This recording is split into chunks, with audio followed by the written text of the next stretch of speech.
Hi hello friends, എല്ലാ കൂട്ടുകാർക്കും നമ്മുടെ മൗനരാഗ സീരിയലിന്റെ നാളത്തെ നല്ലൊരു പ്രൊമോ റിവ്യൂയിലേക്ക് തന്നെ സ്വാഗതം കേട്ടോ. ചാനൽ ആദ്യമായിട്ട് കാണുന്നുണ്ടെങ്കിൽ ഒന്ന് സബ്സ്ക്രൈബ് ചെയ്ത് ലൈക്ക് ചെയ്ത് സപ്പോർട്ട് ചെയ്യണേ. അങ്ങനെ നാളത്തെ പ്രൊമോയിൽ കാണിക്കുന്നത് സരയു പറയുന്നുണ്ട്, കല്യാണിനെയും കൂട്ടിക്കൊണ്ട് പുറത്തൊക്കെ ജസ്റ്റ് ഒന്ന് നടന്നൂടെ കിരണേ എന്ന് പറയാണ്.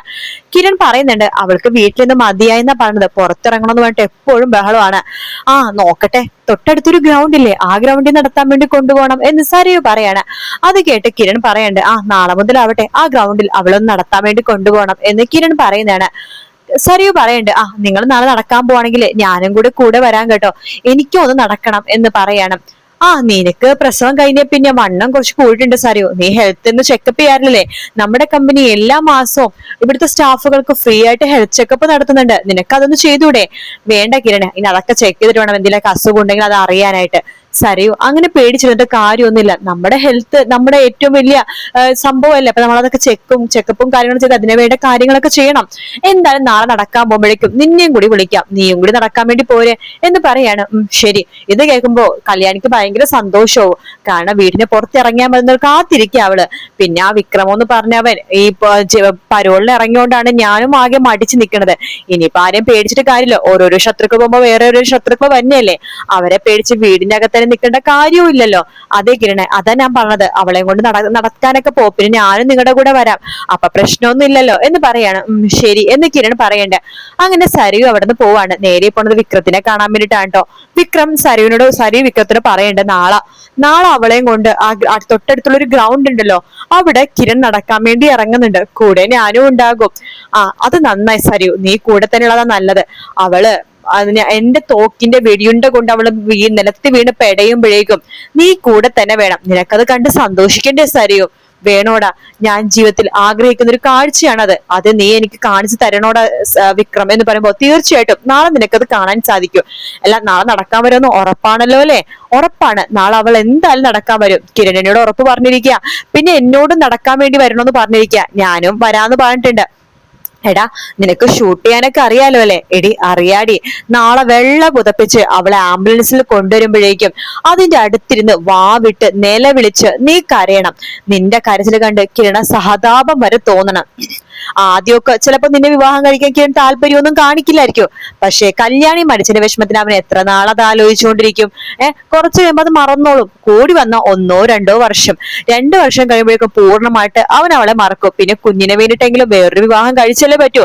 നിന്റെ കുഞ്ഞിനാണെങ്കിൽ ഒരു അച്ഛനും വേണം, അവന്റെ കുഞ്ഞിനെ കല്ലുമോനാണെങ്കിൽ ഒരു അമ്മേനെയും വേണം. അപ്പൊ നിങ്ങൾ തമ്മിൽ ഒന്നിച്ചൂടെന്ന് വീട്ടുകാരെ ആലോചിക്കും. അങ്ങനെ വേണം നിങ്ങൾ തമ്മിൽ ഒന്നിക്കാൻ. അതായത് നിങ്ങൾ തമ്മിലല്ല, നീയല്ല അത് പറയേണ്ടത്. അതായത് കിരണിന്റെ അച്ഛനും അമ്മയും വന്നിട്ട് താരാന്റെ അടുത്ത് വന്ന് സംസാരിക്കണം, നിന്നെ പെണ്ണ് ചോദിച്ചു വരണം, അങ്ങനെയാണ് വേണ്ടത്. അതേടാ, ആ ഒരു ദിവസത്തിന് വേണ്ടി ഞാൻ കാത്തിരിക്കുകയാണ് സരയു. എങ്കിൽ ആ ദിവസം നീ കുറിച്ചു വെച്ചോ, നാളെയാണ് കല്യാണി മരിക്കാൻ പോണത്. അത് കഴിഞ്ഞിട്ട് 1-2 വർഷം കഴിയുമ്പോ നിന്റെയും കിരണിന്റെ വിവാഹമാണ് എന്ന് പറയാണ്. സന്തോഷമായിടാ, ഇത് കേൾക്കുമ്പോ തന്നെ സന്തോഷമുണ്ട്. അല്ല, നാളെ അവർ എത്ര മണിക്കായിരിക്കും നടക്കാൻ വരാ? എടാ, സാധാരണ അവര് വീട്ടിൽ നിന്ന് ഒരു 6:45 ആകുമ്പോൾ നടക്കാൻ പോവാറ്, മുമ്പ് അങ്ങനെയായിരുന്നു.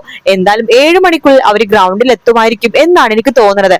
കാരണം 9 മണിക്ക് ഓഫീസിൽ പോകേണ്ടതാണല്ലോ, അപ്പൊ ഒരു 7 മണിക്ക് ഗ്രൗണ്ടിലേക്ക് നടന്ന് 8 മണിയാകുമ്പോ തിരിച്ച് വീട്ടിലേക്ക് പോകും. ശരി സരയു, ഞാനൊരു 7 മണി 7:30 ആകുമ്പോഴേക്കും ആ ഗ്രൗണ്ടിന്റെ ചുറ്റുവട്ടത്ത് തന്നെ ഉണ്ടാകും. എടാ, ഞാനും ആ കൂട്ടത്തിൽ ഉണ്ടാകും, എനിക്ക് കാണണം അവള് പെടഞ്ഞു വീണത്. നാളെ ആ കാഴ്ച നിനക്ക് കാണാൻ പറ്റും സരയു എന്ന് പറയാണ്. സരയുവിനും ഭയങ്കര സന്തോഷമാവാണ്. അങ്ങനെ കിരണാണെങ്കിൽ കിരണല്ല, നമ്മുടെ വിക്രമാണെങ്കിൽ തിരിച്ച് വീട്ടിലേക്ക് പോകുന്നുണ്ട്. സരയു സന്തോഷത്തോടെ വീട്ടിലേക്ക് പോകാനുണ്ട്, സന്തോഷത്തോടെ ഇരിക്കുക കേട്ടോ. ആ സമയത്ത് താര വന്ന് ചോദിക്കുന്നുണ്ട്, ഇന്ന് എന്താ ഇത്ര സന്തോഷം എന്ന് ചോദിക്കുകയാണ്. എന്താ, എനിക്ക് സന്തോഷിച്ചൂടെ? അമ്മയുടെ മാനസപുത്രി കല്യാണിക്കും അതുപോലെ തന്നെ കിരണിനും മാത്രം സന്തോഷിക്കാൻ പാടുള്ളൂന്നുണ്ടോ? എനിക്ക് സന്തോഷിച്ചാൽ എന്താ അമ്മക്ക് പ്രശ്നം? ഞാൻ സന്തോഷിക്കുമ്പോ അമ്മക്ക് പേടിയായിരിക്കും അല്ലെ? കാരണം ഞാൻ സന്തോഷിക്കുന്നത് ശത്രുക്കൾക്ക് നാശം ഉണ്ടാവുമ്പോഴാണല്ലോ. എന്റെ ശത്രു എന്ന് പറഞ്ഞത് കല്യാണിയാണല്ലോ, അപ്പൊ കല്യാണിക്ക് എന്തെങ്കിലും സംഭവിക്കുന്നുള്ള പേടിയായിരിക്കും അമ്മക്ക് അല്ലെ എന്ന് പറയുമ്പോഴേക്കും താരം ഒന്നും മിണ്ടുന്നില്ല. സരയു പറയണ്ട്, അമ്മയടുത്ത് ഞാനൊരു കാര്യം പറയാം. അമ്മയുടെ പ്രിയപ്പെട്ട മകൾ, അതായത് അമ്മയുടെ വയറ്റിൽ ജനനം കൊണ്ട് അമ്മ പ്രസവിച്ച ഈ മോളാണോ അമ്മക്ക് വലുത്, അതോ ഇന്നലെ കണ്ട കല്യാണിയാണോ അമ്മക്ക് വലുത്? അമ്മ ഇപ്പൊ തീരുമാനിക്കണം. പറ, അമ്മക്ക് ഞാനാണോ കല്യാണിയാണോ വലുത് എന്ന് താരെടുത്ത് സരയു ചോദിക്കാണ്. താര പറയണ്ട്, രണ്ടുപേരും എനിക്ക് ഇഷ്ടമാണ്, നിന്നെയാണ് കുറച്ച് കൂടുതൽ ഇഷ്ടമെന്ന് പറയാണ്. അപ്പൊ സരയു പറയണ്ടെങ്കിൽ എന്റെ സന്തോഷത്തിന് അമ്മ എന്റെ കൂടെ തന്നെ നിന്നേ പറ്റൂ എന്ന് സരയു താരെടുത്ത് പറയാട്ടോ. അതിനുശേഷം പിന്നെ രാവിലെ തന്നെ കിരൺ കല്യാണിന്റെ അടുത്ത് പറയണ്ട്, കല്യാണി നിന്റെ വലിയ ആഗ്രഹമല്ലേ ഒന്ന് പുറത്തൊന്ന് നടക്കണോന്നുള്ളത്, വാ നമുക്ക് ഇവിടെ തൊട്ടടുത്തുള്ള ഗ്രൗണ്ട് ഉണ്ടല്ലോ അവിടെ വെറുതെ ഒരു അരമണിക്കൂർ നടന്നിട്ട് വരാം. സത്യമാണ് കിരണേട്ടാ, നടക്കാൻ പോകുന്നുണ്ടോ? അതെ എന്ന് പറയാണ്. അപ്പൊ കാദംബരി പറയണ്ട്, കിരൺ സാറേ ഇപ്പൊ കല്യാണി നടത്തണോ?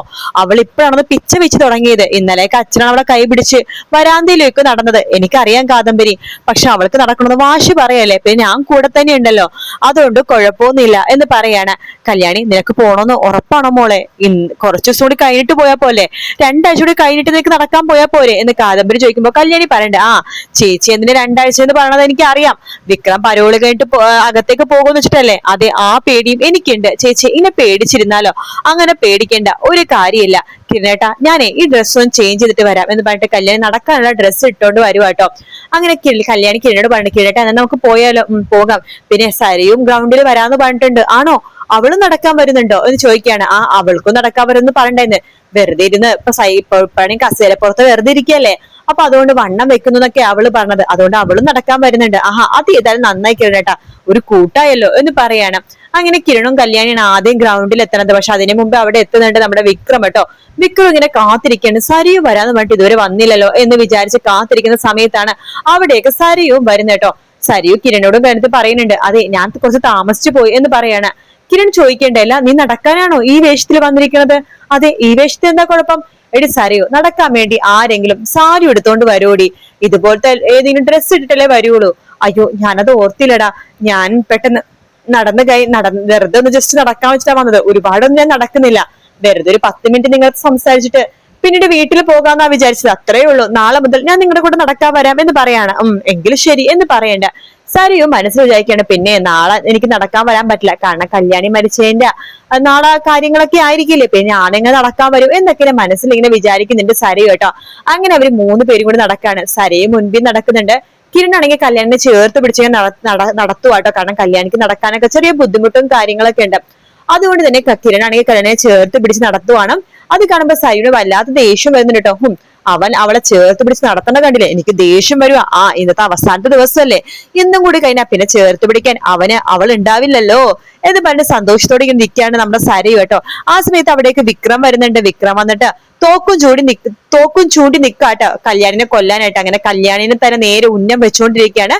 കല്യാണിയും കിരണും സരയും കൂടി പുറകെ, അതായത് ആദ്യം മുമ്പിലേക്ക് നടന്നു വരുന്നുണ്ട്. പിന്നെ പുറകിലേക്ക് നടന്നു പോകുമ്പോഴാണ് വിക്രം പുറകെ നിന്നിട്ട് ഷൂട്ട് ചെയ്യാൻ വേണ്ടി പോകണം. അപ്പൊ കല്യാണിന്റെ തലയുടെ പുറകെ തന്നെയാണ് ഷൂട്ട് ചെയ്യുന്നത് കേട്ടോ. അങ്ങനെ വെടി വെക്കുമ്പോഴേക്കും കല്യാണി വെടി കൊണ്ടിട്ട് നിലത്തേക്ക് വീഴുന്നുണ്ട്. കല്യാണിയുടെ കയ്യിലൊക്കെ നിറച്ച് ചോരയാവാണ്. അത് കണ്ടിട്ട് ഷോക്ക് അടിച്ച പോലെ കിരൺ ഇങ്ങനെ കല്യാണിനെ നോക്കിക്കൊണ്ടിരിക്കുകയാണ്. സരിയൊക്കെ ചിരിക്കണോന്നുണ്ട്, പക്ഷെ ചിരിക്കാൻ പറ്റില്ലല്ലോ, കരയണ്ടേ. അതുകൊണ്ട് സരയു ഇങ്ങനെ ആദ്യം ചിരിച്ചിരിക്കുന്ന മുഖത്തോടെയാണ് പ്രൊമോ തീരുന്നത് കേട്ടോ. കല്യാണിക്ക് വെടികൊള്ളോ ഇല്ലയോ, അതുപോലെ ഇവരുടെ സ്വപ്നമാണോ എന്നുള്ളത് നമുക്ക് നാളത്തെ പ്രൊമോയില് എപ്പിസോഡ് കണ്ടാൽ മാത്രമേ പറയാൻ സാധിക്കുള്ളൂ. കല്യാണി വെള്ള പുതപ്പിച്ച് വരുമെന്നൊക്കെ നമ്മുടെ സരയു വിചാരിച്ചിരിക്കുന്നത്. അപ്പൊ വെള്ള പുതച്ച് സരയു ആണോ കല്യാണിയാണോ വരുന്നത് എന്നുള്ളത് നാളത്തെ എപ്പിസോഡിൽ കണ്ടറിയാം. വീഡിയോ ഇഷ്ടപ്പെട്ടാൽ ലൈക്ക് ചെയ്യുക, സബ്സ്ക്രൈബ് ചെയ്യുക, കമന്റ് ചെയ്യുക. മറ്റൊരു വീഡിയോ ആയിട്ട് കാണാം. Take care, bye bye.